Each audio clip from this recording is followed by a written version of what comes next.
Termiz davlat pedagogika instituti maktabgacha va boshlang'ich ta'lim fakulteti maktabgacha ta'lim yo'nalishi 2-bosqich talabasi Sitoraxon Otaqulovani taklif etamiz. Marhamat Sitoraxon. Assalomu alaykum. Biz ham o'tirib olsak.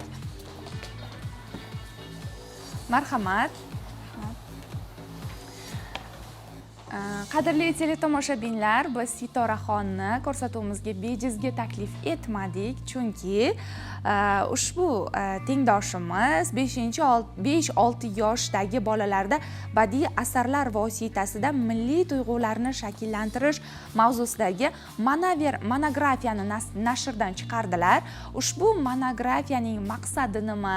Uni hozirgi pedagoglar uchun, maktabgacha ta'lim tashkilotlarida faoliyat olib borayotgan tarbiyachilar uchun qanchalik darajada ahamiyati borligini biz hozir Sitoraxonning o'zidan so'rab olmoqchimiz.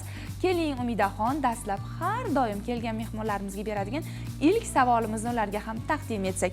Kunni qanday qarshi oldingiz yoki umumiy tarzda har doim kunlik rejangiz bormi? Kunni qanday kutib olish bo'yicha? Eng avvalo assalomu alaykum.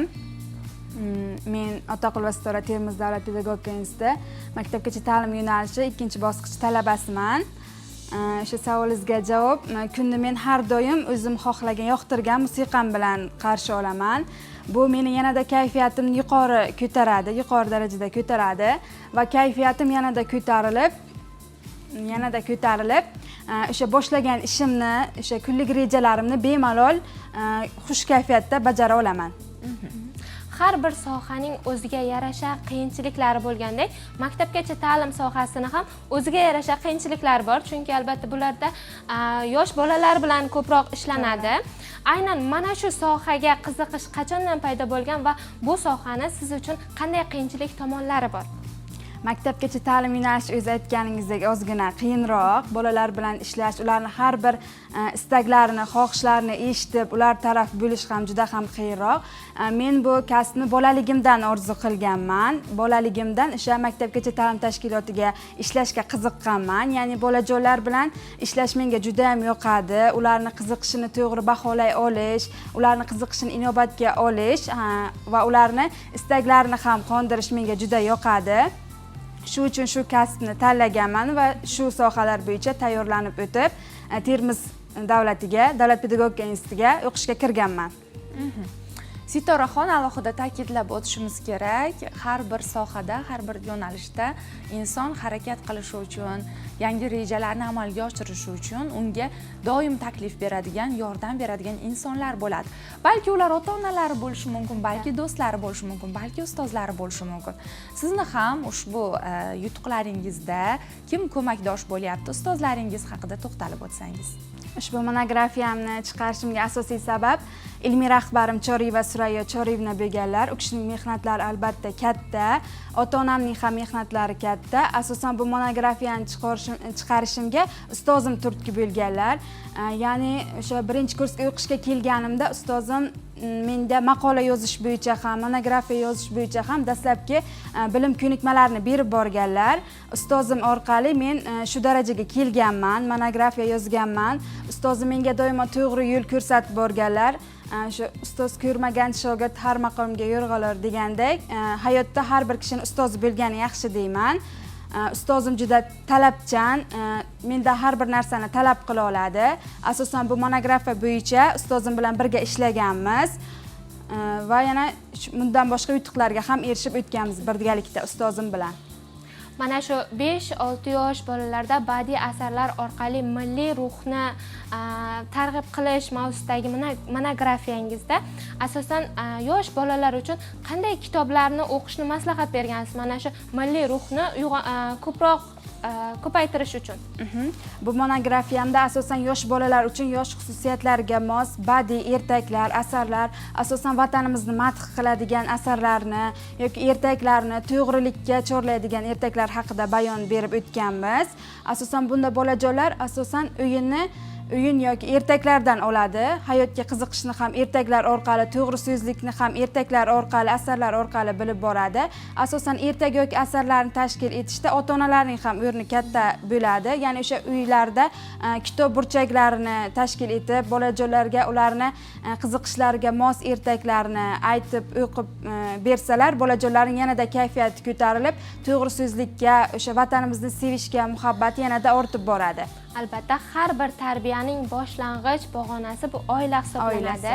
Ya'ni qush uyasida ko'rganini qiladi degandek, oila a'zolari qanchalik badiiy asarga qiziqsa, ya'ni shu badiiy asarlarni sevib o'qisa, kitoblarga qiziqsa, yosh avlod ham ularga qarab o'sib, o'shalarning darajasidagi yetuk, yaxshi shaxs bo'lib yetishib chiqadi, albatta. Bilasizmi, Umidaxon, dunyoda ko'pchilik biladi, shunday yaponiyalik yozuvchini Uchidan keyin kech degan asari bor. Ya'ni bolalarni tarbiyalashda, ularni voyaga yetkazishda, ularni mukammal shaxs bo'lib yetishlarida 3 yoshgacha bo'lgan davr muhim ahamiyatga ega deb hisoblashadi.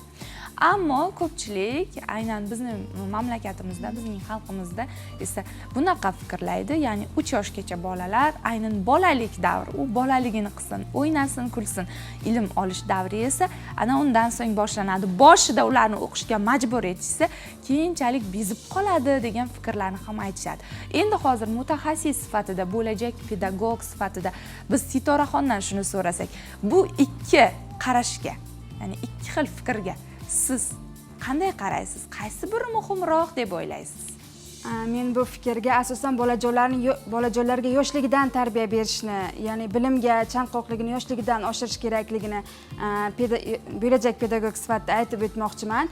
Ya'ni bolajonlarga yoshligidan tarbiya berib, ularni bilimga chorlab, to'g'ri yo'lga boshlab borsak, ularning kelajagi yanada buyuk bo'ladi. O'zi xohlagan narsani yanada ko'prog'ini ola oladi. Bunda tarbiya berishda ham, bilimda berishda ham asosan oila muhim o'rin egallaydi.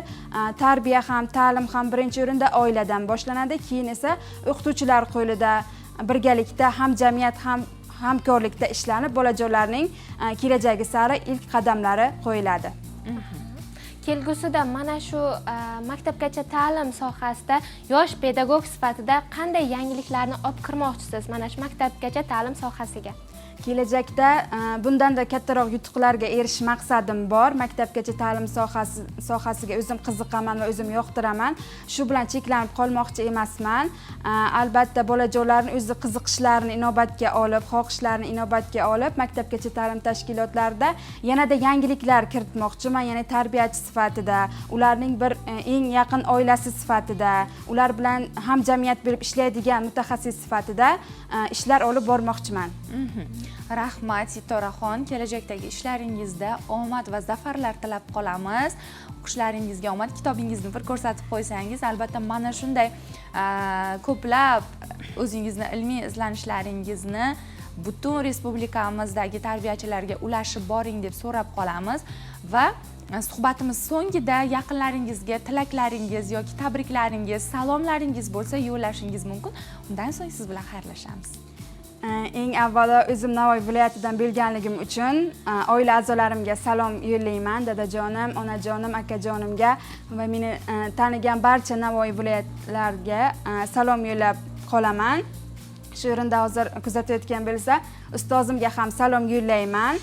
U kishiga kattadan katta rahmatlar aytib qolaman. Shu darajaga yetishimga asosan ustozimning gaplari, to'g'ri yo'l ko'rsatganlari, bergan turtkilar sabab bo'lib qolgan. O'ylaymanki, ustozim bilan yanada ko'proq natijalarga erishamiz. Endi Navoiydanman deb aytdilar Sitoraxon. Sitoraxon, bu Surxondaryo telekanali Navoiy viloyatida ko'rsatmas ekan deb o'ylashmasin oila a'zolaringiz. Ular telefondan, Telegram orqali bizni TV Surxon guruhimizga ulanib, to'g'ridan to'g'ri ushbu ko'rsatuvimizni Surxondaryo telekanalining barcha dasturlarini kuzatish imkoniyatiga egalar. Ushbu ko'rsatuvning takror efiri esa tushlik vaqti soat 12:00 da efirga uzatiladi.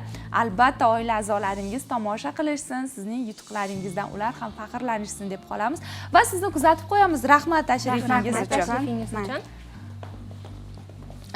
Bilasizmi, Umidaxon, vohamizda ana shunday umidli yoshlar ko'payib boryapti. Qolaversa, vohamizdagi mana shunday chiroyli oliy ta'lim dargohlariga o'zlarini orzularini amalga oshirish uchun o'qiyotgan yoshlarimiz safi ham ko'payib boryapti. Hozir keling, dasturimizni biz hamma uchun kerakli bo'lgan, hamma uchun qiziq bo'lgan sog'lom hayot sahifasi bilan davom ettirsak, chunki sog'lom turmush tarziga amal qilmasak, bizni turli kasalliklar eshigimizni qoqib kelaveradi. Buning uchun esa bizga tibbiy maslahatlar juda zarur.